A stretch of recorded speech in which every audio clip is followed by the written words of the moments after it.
আসন পুনর্বিন্যাসের প্রতিবাদে ফরিদপুরে কয়েকদিন ধরেই চলছে বিক্ষোভ। রোববার সকালে আবারও পথে নামেন আন্দোলনকারীরা।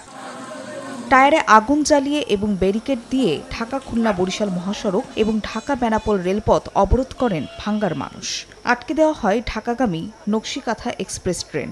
এতে পদ্মা সেতু হয়ে ঢাকার সঙ্গে দক্ষিণাঞ্চলের ট্রেন চলাচল বন্ধ হয়ে যায়। আন্দোলনকারীদের দাবি, ভাঙ্গা উপজেলার আলগী ও হামিরদী ইউনিয়নকে ফরিদপুর 2 আসনের সঙ্গে যুক্ত করা যাবে না। হামিরদী ও আলগীর মানুষ চায় না যে তারা এই ভাঙ্গা ছেড়ে অন্য কোনো থানায় সালতা বা নবগন্ধা যাইতে।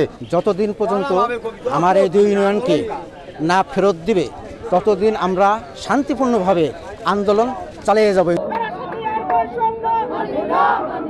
পাবনার বেড়ায় সংসদীয় আসন পুনর্বিন্যাসের প্রতিবাদে ডাকা হয়েছে সকাল সন্ধ্যা হরতাল। লাঠিসোঁটা নিয়ে পিকেটিং করতে দেখা গেছে হরতাল সমর্থকদের। বেড়া পৌর এলাকায় বন্ধ রয়েছে যান চলাচল ও দোকানপাট। দীর্ঘদিনের আমাদের যে ন্যায্য দাবিটা, এইটা বঞ্চিত হয়েছে একটা দলের কারণে। পাবনা 1 এই আসনের যে পুনর্বহাল যদি না করে আমাদের হরতাল চলবে।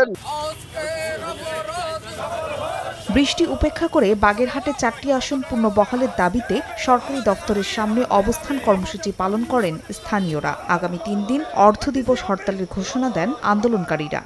সোমবার সকাল সন্ধ্যা হরতাল, অফিস আদালত বন্ধ থাকবে।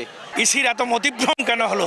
এই বিভ্রান্তির মধ্যে তারা কেন গেল যে বাগেরহাটের উপরে হাত দিয়ে সব ঠিকঠাক রেখে একটি আসন কমিয়ে দেওয়া হবে?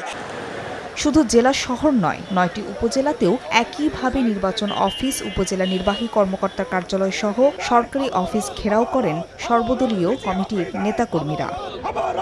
ফাহরিয়া ফারজানা, সময় সংবাদ।